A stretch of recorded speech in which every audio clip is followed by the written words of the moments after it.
মাতা ত্রিপুরা সুন্দরী মায়ের কাছে পুজো দিয়ে ভোট দিলেন বিজেপি প্রার্থী বিপ্লব কুমার দেব। শুক্রবার গোমতী ত্রিপুরা জেলা উদয়পুরে অবস্থিত মাতা সতীর 51 পীঠের মধ্যে এক অন্যতম পীঠস্থান মাতা ত্রিপুরা সুন্দরী মায়ের মন্দিরে পুজো দিয়ে মায়ের আশীর্বাদ নিয়ে নিজ ভোট কেন্দ্র তথা উদয়পুর ইংলিশ মিডিয়াম স্কুলে ভোট প্রদান করেন রাজ্যসভা সংসদ ও ত্রিপুরার প্রাক্তন মুখ্যমন্ত্রী তথা পশ্চিম ত্রিপুরা লোকসভা আসনে বিজেপি প্রার্থী বিপ্লব কুমার দেব।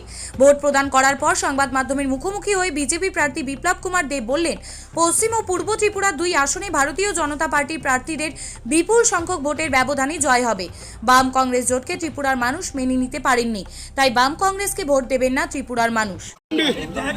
আমি ত্রিপুরেশ্বরী মায়ের পবিত্র ভূমিতে ত্রিপুরেশ্বরী মায়ের আশীর্বাদ নিয়ে আমার ভোটাধিকার প্রয়োগ করেছি, আর সেই ভোটাধিকার প্রয়োগ করেছি দেশের প্রধানমন্ত্রী বানানোর জন্য।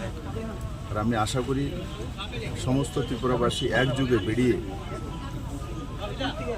আজকের এই মহা উৎসবে ভাগ নেবেন এবং 100% ভোটিং করে মাননীয় প্রধানমন্ত্রী নরেন্দ্র ভাই মোদীকে তৃতীয়বারের মতো দেশের প্রধানমন্ত্রী বানিয়ে ভারতের যুবাদের জন্য, মহিলাদের জন্য, কৃষকদের জন্য, গরিবদের জন্য এক সুন্দর শক্তিশালী ভারত রচনা করবেন।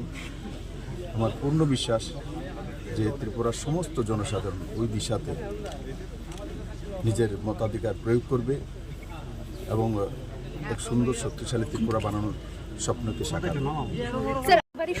শুরু থেকেই উনি বলছেন যে প্রশাসনিক ভূমিকায় তিনি সন্তোষ প্রকাশ করছেন না, কি বলবেন? উনি তো এই ইলেকশন প্রচারে আমি একটি জনসভা করতে দেখিনি।